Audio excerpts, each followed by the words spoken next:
Vamos a estudiar a continuación los espacios con producto interno o con producto escalar.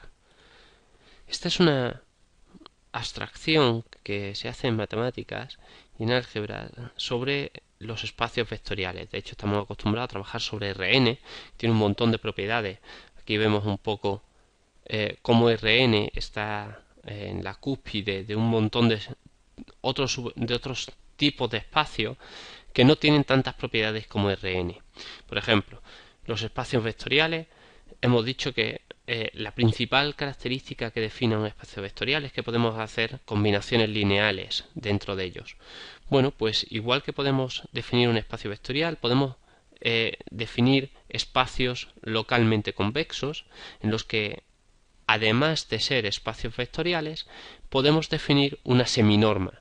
Además, en esa seminorma, si en ese espacio podemos definir, por ejemplo, cuál es el concepto de un conjunto abierto, además ese espacio puede ser un espacio topológico.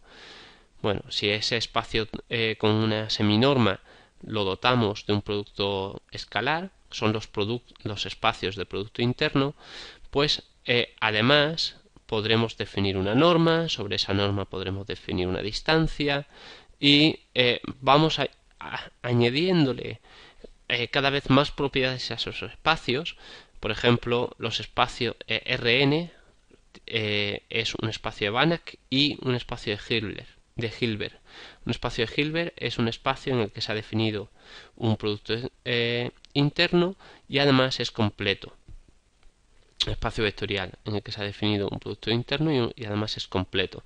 Además, a través de ese producto interno podemos definir una norma y a partir de todas estas propiedades pues tenemos que Rn es un espacio con muchas propiedades muy interesantes que nos permiten trabajar de forma cómoda, pero en general no tiene por qué ser así para todos los espacios. Bueno, pues vamos a concentrarnos ahora sobre estos espacios de producto interno. Bueno, lo que definen estos espacios es que se define un producto escalar que no tiene por qué ser el habitual. Por ejemplo, un producto escalar que podríamos definir entre dos vectores de R2, U y V podría ser el siguiente. Podría ser el normal es U1 por V1 más U2 por V2, pero yo puedo darle diferentes pesos. Puedo decir 4 U1 por V1 más 5 U2 por V2. Bueno, estos pesos aparecen, no es una aberración que ahora nos inventemos por cambiar los números simplemente, sino que por ejemplo aparecen en problemas de mínimos cuadrados ponderados. Esa ponderación viene por la confianza que yo deposito sobre cada una de las medidas. Yo tengo 100 individuos, pero hay medidas que no me creo tanto como otras porque se tomaron unas condiciones que no estaban bien para medir, por ejemplo, el peso y la altura. Pues puedo darle más peso a aquellas medidas que sean más confiables y menos peso a aquellas medidas menos confiables. Eso es lo que se llama mínimos cuadrados ponderados. Bueno, ¿cuál es la condición para que una función sea producto interno? Pues son 4 condiciones. Se tienen que cumplir para cualquier tripleta de vectores del espacio vectorial y cualquier escalar C. Tiene que ser una función simétrica, es decir, que U por V sea lo mismo que U por V por U. Tiene que además ser distributivo con respecto a la suma de vectores, es decir, que U más V por W tiene que ser U por W más V por W. Fijaos que este más está sumando vectores, mientras que este más está sumando escalares. Luego además que si yo escalo C por U es lo mismo que si y luego multiplico eso, calculo el producto interno con V, es lo mismo que si hago C por el producto interno de U por V. Y luego que el producto de U por U siempre tiene que ser mayor o igual que 0 y solo es 0 cuando U es el vector 0. Si una función cumple estas 4 propiedades, entonces es un producto interno, o un producto escalar. Bueno, pues esta función las cumple.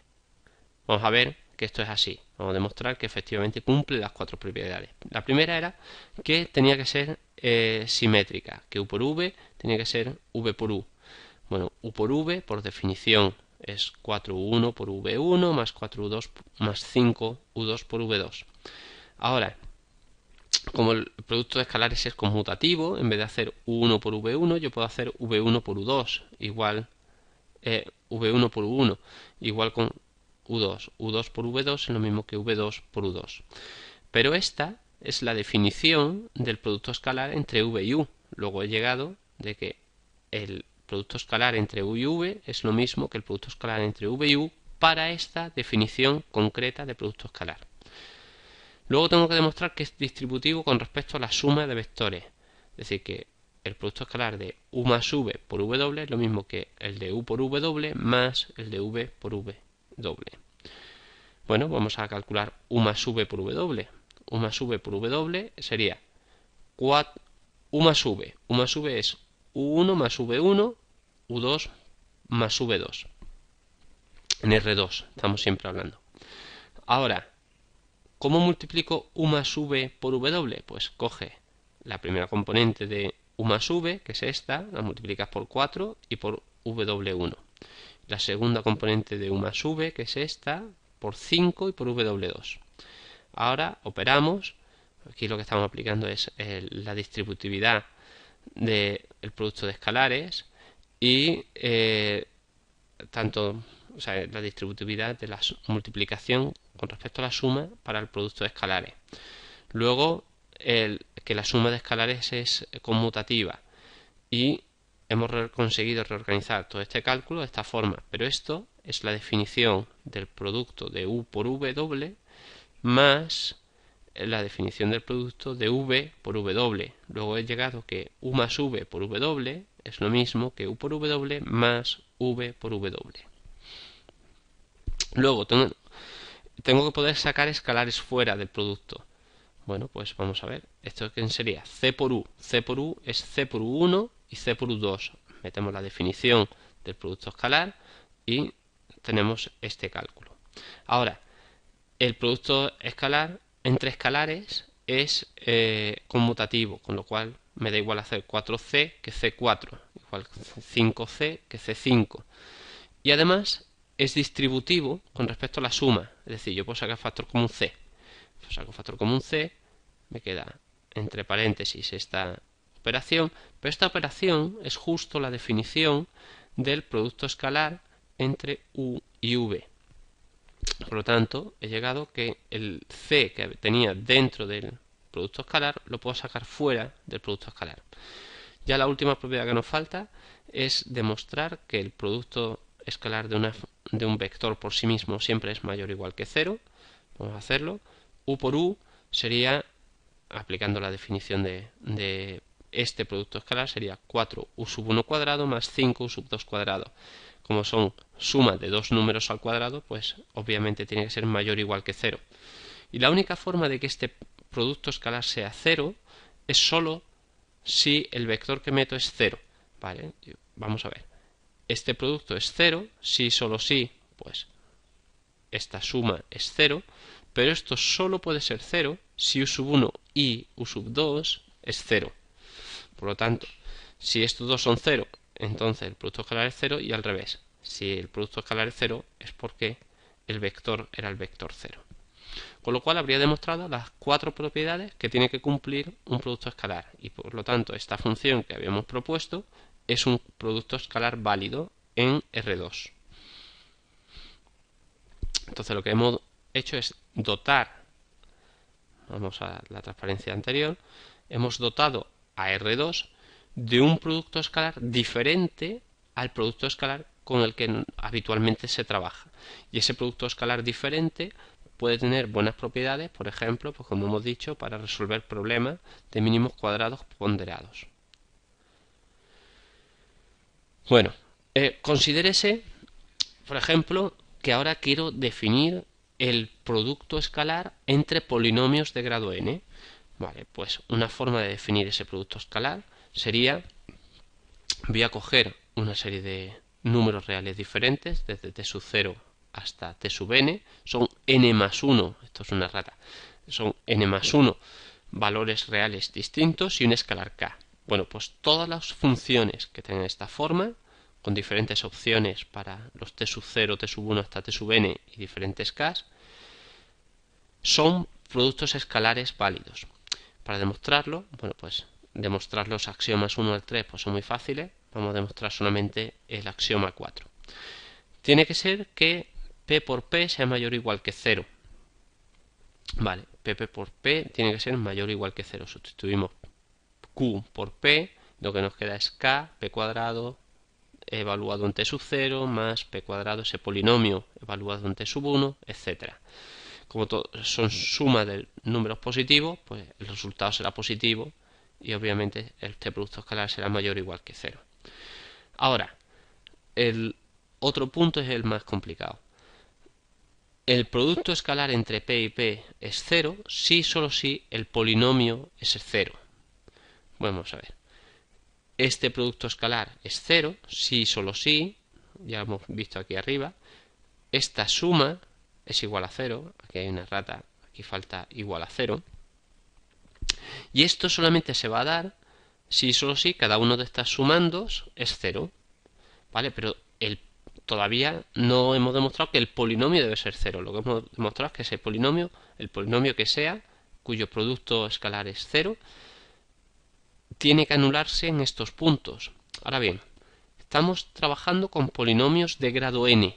Polinomio de grado n a lo sumo puede tener n ceros. Si tiene n ceros y yo le pido que se anule en n más 1 puntos, tiene que ser el único polinomio de grado n que se anula en n más 1 puntos es el polinomio p de t igual a 0. Luego este polinomio, el único polinomio que consigue que sea nulo su producto escalar, es el polinomio igual a 0. Y ocurre en las dos direcciones. Si el polinomio es 0, su producto escalar es 0. Y ya hemos demostrado que si el producto escalar es 0, entonces el único polinomio existente es el 0. Bueno, pues con esa idea de que yo puedo definir el producto escalar entre polinomios a través del producto o de cuánto valen esos polinomios en una serie de puntos, lo que vamos a hacer va a ser, por ejemplo, en el intervalo menos 1, 1, vamos a considerar todos los polinomios de grado n en ese intervalo. Dentro de ese intervalo vamos a definir una serie de puntos, va a ser desde t sub 0 hasta t sub n. Hay n más 1 puntos. En la posición del punto i va a ser menos 1 más i delta t, donde delta t va a ser 1 partido por n, ¿vale? Entonces distribuyo estos n más 1 puntos de forma regular entre el intervalo, entre los puntos menos 1 y 1. Y ahora defino o construyo k como delta t, ¿vale? Bueno, pues como aquí habíamos demostrado que todas estas funciones eran productos escalares válidos, esta en concreto también lo será. Será k, que llamamos delta t. Y tengo que multiplicar los polinomios p y q evaluados en los puntos t sub 0, t sub 1 hasta t sub n. Esto es lo mismo que la suma del polinomio p y q evaluados en los puntos t sub i multiplicados por delta t. Ahora, si yo voy haciendo que delta t vaya tendiendo hacia 0, lo que estoy haciendo es que estos puntos en los que evalúo cada vez están más próximos, este delta t pues cada vez irá tendiendo más a un valor más pequeñito, y en el límite lo que tendré será un continuo de puntos. Estoy multiplicando todos los valores entre menos 1 y 1, y este delta t pasa a ser un diferencial de t. Con lo cual, lo que he definido es el producto escalar entre dos polinomios en el intervalo menos 1, 1, como la integral entre esos dos límites, menos 1 y 1, de el producto de las dos funciones diferencial de t. Bueno, pues esta es una definición muy estándar. De hecho, una base ortogonal para ese intervalo son los polinomios de Legendre. Los polinomios de Legendre, pues son, aquí los tenéis representados, el primer polinomio es 1, el segundo es x, el tercero es, bueno, pues un medio de 3x cuadrado menos 1, etc. Y aquí tendríais los 8 primeros polinomios de Legendre. Bueno, pues los polinomios de Legendre se utilizan mucho para hacer regresiones de polinomios de alto orden, porque si no la regresión se vuelve muy inestable, porque numéricamente la matriz esta que decíamos A transpuesta A se vuelve mal condicionada. Aquí os muestro, PubMed es una base de datos de artículos únicamente de aplicación en biomedicina.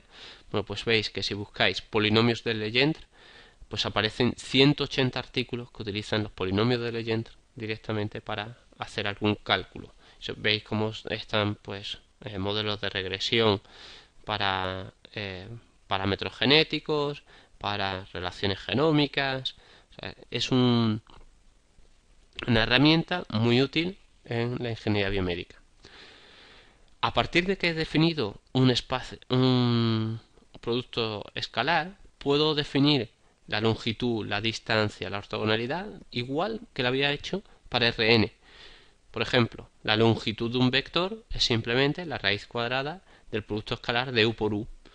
La distancia entre dos vectores es la norma de la diferencia entre u menos v, entre u y v.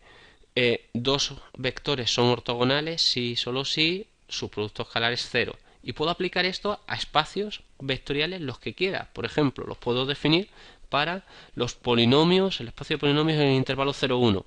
Tengo que definir un producto escalar. El producto escalar, en este caso, pues será la integral entre 0 y 1 de p de t por q de t diferencial de t. Y ahora quiero calcular cuál es la longitud con respecto a este producto escalar de este vector. El vector formado por el polinomio 3t cuadrado. Pues ya está. Calculamos la raíz cuadrada del producto escalar de p por p. El producto escalar de p por p es la integral de 0 a 1 de p cuadrado de t diferencial de t. Sustituís p de t por su valor, que es 3t cuadrado, operáis un rato y al final esta es una integral definida, entonces al final esta integral definida queda un número y ese número, su raíz es la norma de ese vector o la longitud de ese vector con respecto a este producto interno. Cuando yo defino este producto interno, la norma de ese vector es esta. Y además puedo hacer operaciones que eran muy intuitivas en Rn, las puedo seguir aplicando en cualquier espacio vectorial. Por ejemplo, yo quiero para los polinomios de grado 2 definidos en el intervalo menos 1, 1, que yo sé que una base de ese espacio es 1t cuadrado, quiero encontrar una base ortogonal. Vale, pues aplicamos Gram-Schmidt. Gram-Schmidt que nos decía que el primer elemento de la base ortogonal iba a ser el primer elemento de la base que tú tuvieras. Pues ya está. P sub 0 vale 1. Ahora P sub 1 tengo que hacer el residuo de proyectar este vector, que era el x1 cuando trabajamos con R1, con Rn, tengo que proyectar x1 sobre el espacio que ya tengo explicado. El espacio que tengo explicado ahora mismo es el espacio formado por los vectores, por el vector P sub 0, pues será el producto escalar de el vector que estás analizando por P sub 0 dividido por la norma de P sub 0 al cuadrado por P sub 0, y eso se lo restas al vector que estás analizando, y este es el residuo ortogonal de este vector con respecto al espacio generado por este P sub 0. Cambiando o poniendo la definición de producto interno, pues tendríamos el producto interno entre t y P sub 0. Pues entre t y P sub 0 sería t por P sub 0, que vale 1, o sea, es decir, t integral de menos 1 a 1 de ese producto diferencial de t. Norma de P sub 0. Pues la norma de P sub 0 es la integral de menos 1 a 1 de 1 diferencial de t. Bueno, pues operamos esto, al final nos queda t, es decir, la componente ortogonal a 1 en el intervalo menos 1, 1 también es t. Ahora, P sub 2. P sub 2 era el vector que yo estuviera considerando, que en este caso es t cuadrado, menos la proyección ortogonal sobre lo que ya tengo, que es P sub 0 y P sub 1. Proyección ortogonal sobre P sub 0, proyección ortogonal sobre P sub 1. Y igual, sustituimos los productos escalares por la definición de producto escalar en ese espacio. Esta sería la primera proyección ortogonal, la segunda proyección ortogonal. Ahora hacéis los cálculos y os queda t cuadrado menos un tercio. Si os vais a la transparencia que habíamos visto aquí, los polinomios de Legendre, este era el polinomio que nos proponían, y la relación entre el polinomio que acabamos de sacar y el polinomio de esa transparencia es que el polinomio de esa transparencia, que era este, es 3 medios el polinomio que nosotros hemos sacado. Nosotros aquí, Gram-Schmidt lo que te garantiza es que este polinomio, t cuadrado menos un tercio, es ortogonal a p sub 0 y a p sub 1.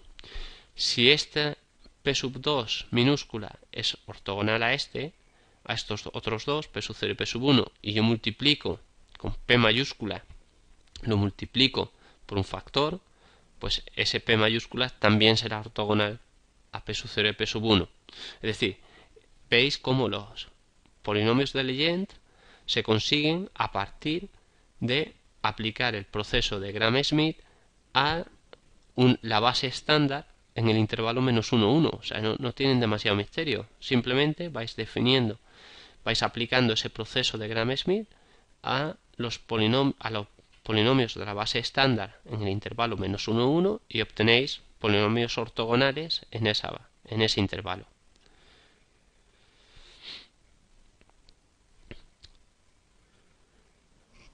Y además puedo seguir aplicando conceptos que venían de Rn. Por ejemplo, ¿cuál es la mejor aproximación a un cierto polinomio, en este caso el t cubo, dentro del espacio de polinomios de orden 2 en el intervalo menos 1, 1?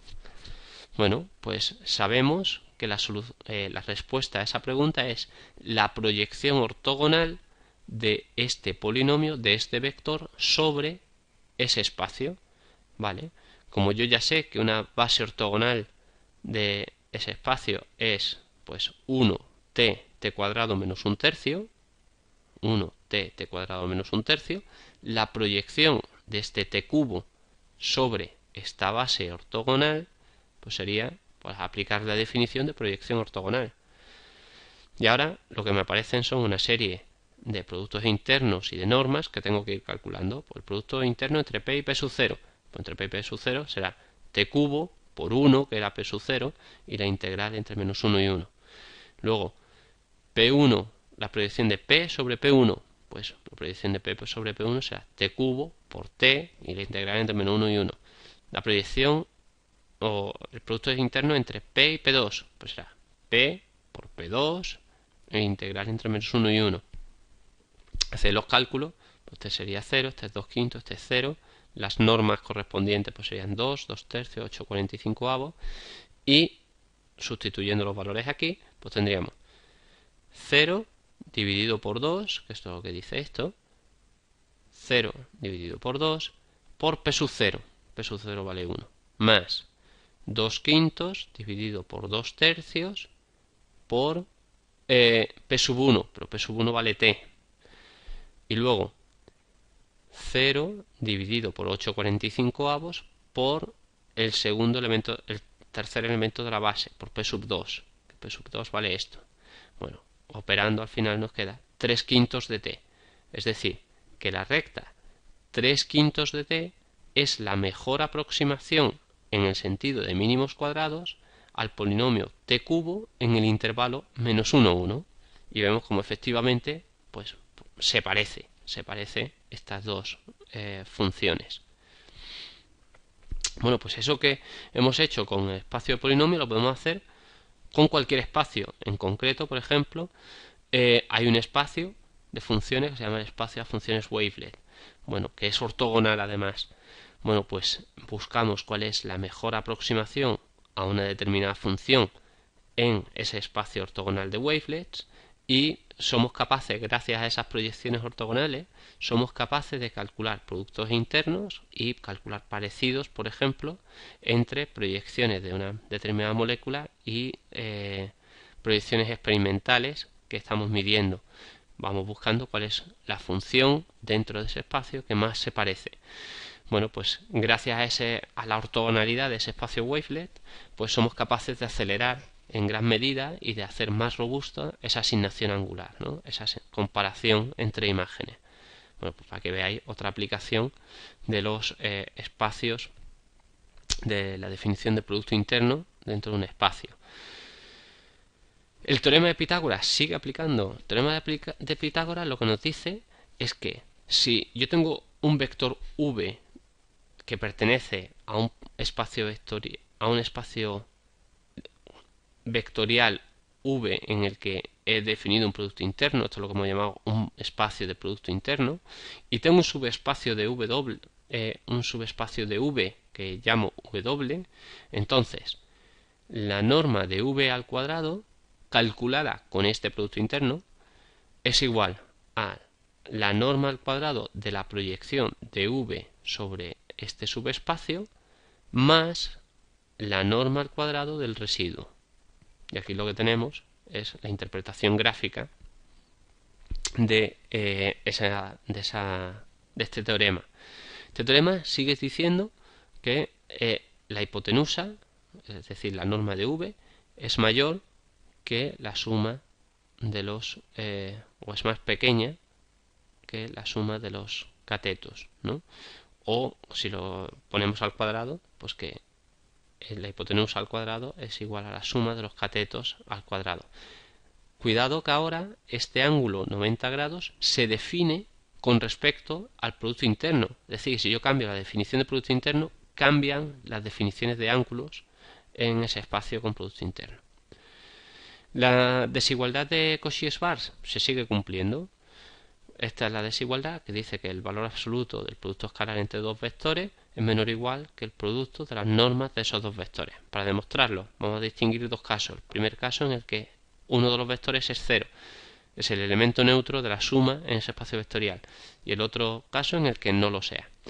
Si es 0, entonces sabemos que el producto escalar de 0 con cualquier cosa es 0 y su valor absoluto pues será 0. Ahora, por otra parte, la norma del vector 0 por la norma del vector v, que es lo que tenemos al otro lado de la desigualdad, pues será la norma del vector 0 es 0, y 0 por cualquier cosa vuelve a ser 0. En este caso lo que tengo es una igualdad. 0 a la izquierda menor o igual que 0 a la derecha. Ahora, si la u no es el vector 0, entonces vamos a considerar w como el espacio generado por ese vector u. Y ahora proyecto w sobre ese proyecto v sobre ese espacio generado. Vale, pues esta es la definición de mi proyección ortogonal y tomo la norma de esa proyección ortogonal. Vale, utilizando las propiedades de la norma, pues esto será la norma esta que está dividiendo, pues es un escalar, sale fuera. Todo esto es un escalar, sale fuera con valor absoluto, pero el valor absoluto de un número al cuadrado pues se queda igual, y el valor absoluto del producto interno pues será esta expresión que tenemos aquí arriba, por la norma del vector u. La norma del vector u pues la tenemos aquí. Ahora, la norma del vector u con la norma del vector u al cuadrado se cancelan, nos queda solamente una norma abajo, y lo que nos dice el teorema de Pitágoras es que la norma del vector proyectado, aquí lo tenemos, la norma del vector proyectado es menor siempre que la norma del vector en sí. Es decir, que la norma del vector proyectado es menor que la norma del vector solo. Por lo tanto, esta norma, toda esta operación de aquí, tiene que ser menor o igual que la norma de v. Ahora nos llevamos la norma de u, nos llevamos multiplicando, y lo que nos queda es precisamente la desigualdad de Cauchy-Schwarz. La desigualdad triangular se sigue verificando, es decir, que si yo voy por el camino de u más v, es más corto, si yo voy por la hipotenusa es más corto que si voy por los catetos. Para hacer esto, pues lo que para demostrar esto, vamos a partir de la norma de u más v al cuadrado. Esto por definición es el producto escalar de u más v por sí mismo. Aplicando las propiedades del producto interno, esto será u por u más v por v más 2 veces u por v. Ahora, U por U es la norma de U al cuadrado, V por V la norma de V al cuadrado. Y este producto escalar puede ser positivo o negativo, con lo cual si yo cojo el valor absoluto, la expresión primera tiene que ser siempre menor o igual que la expresión segunda. Ahora, por la desigualdad de Cauchy-Schwarz, yo sé que este valor absoluto es menor que U, la norma de U por la norma de V. Por lo tanto, esta primera expresión va a ser menor o igual que esta otra. Pero es que esta otra es el cuadrado de la norma de U más la norma de V. Si ahora hacemos raíces cuadradas a la izquierda y a la derecha, pues lo que nos queda es que la norma de U más V es menor o igual que la norma de U más la norma de V, que no es otra cosa que decir que viajar por la hipotenusa es más barato, es más corto que si viajamos a través de los catetos. Estos serían los ejercicios que haríamos de este apartado. Y a continuación lo que vamos a ver son algunas aplicaciones de los espacios de producto interno.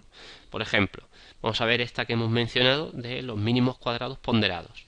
Supongamos que yo tengo una colección de datos con unas variables independientes, otras variables dependientes, las x y las y, y que soy capaz de asociarle a cada una de las observaciones un peso en función de cuánto me creo yo, de la confianza que tengo yo sobre esa observación.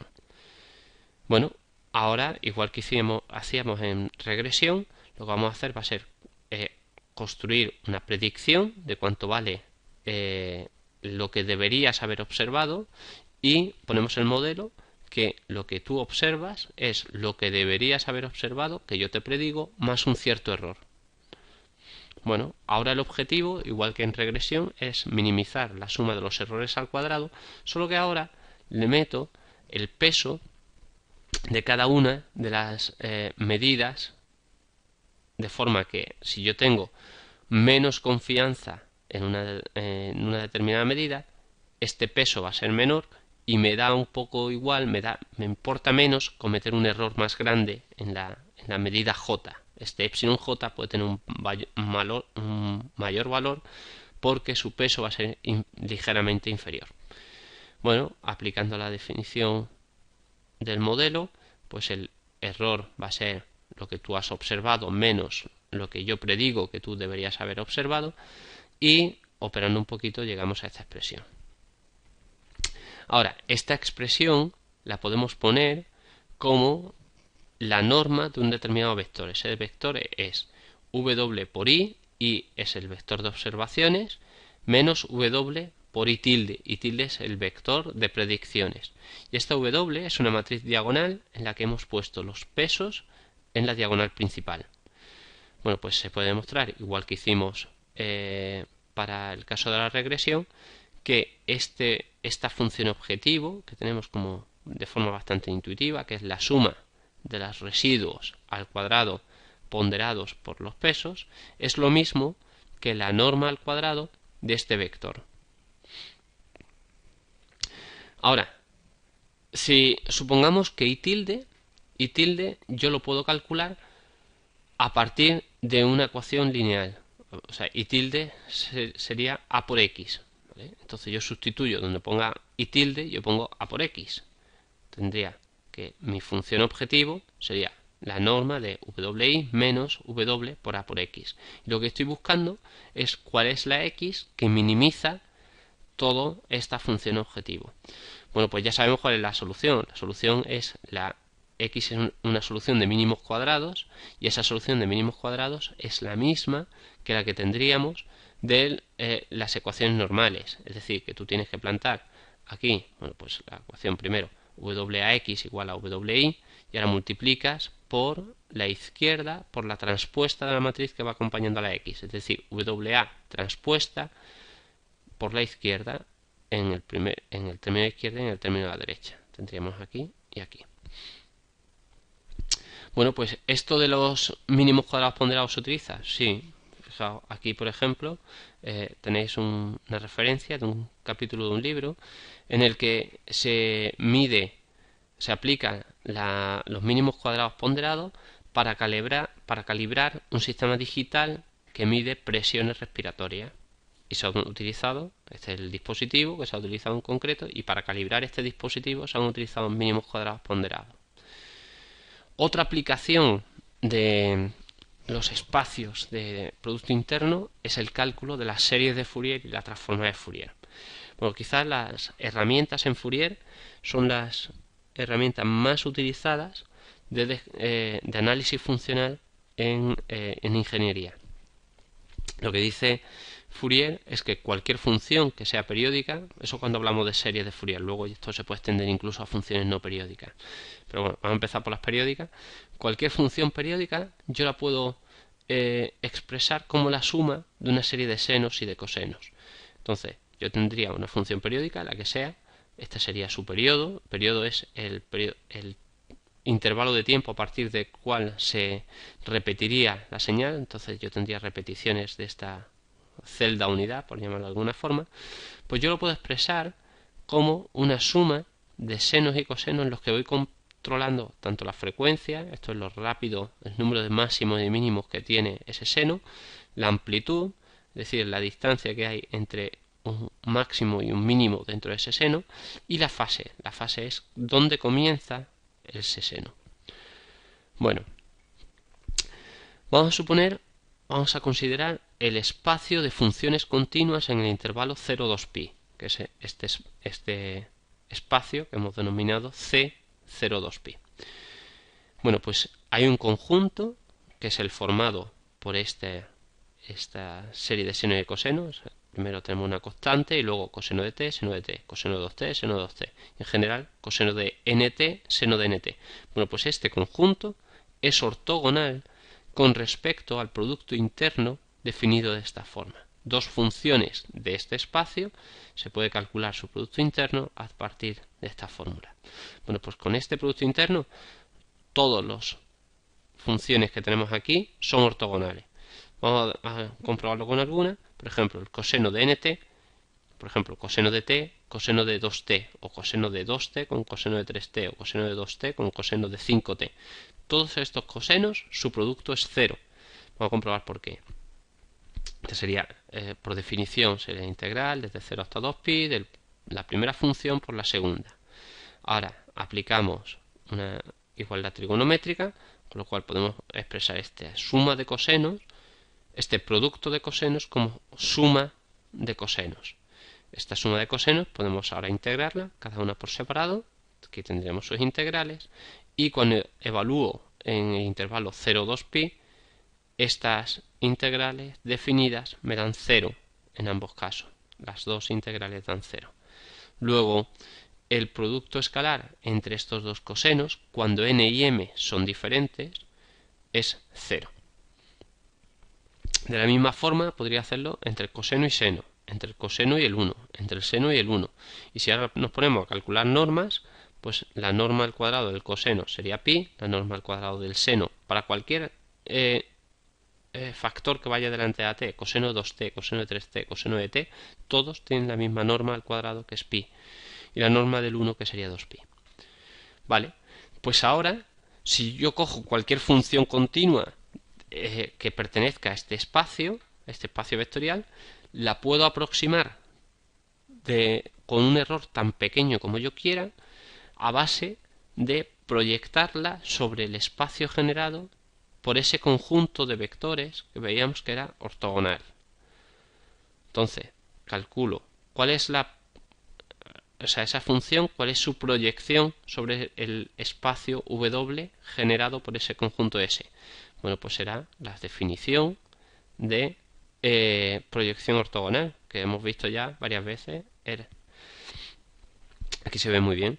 Es cada una de las funciones de la base y divides por la norma al cuadrado de esa función y multiplicas por el producto escalar entre el vector que estás analizando y ese elemento de la base.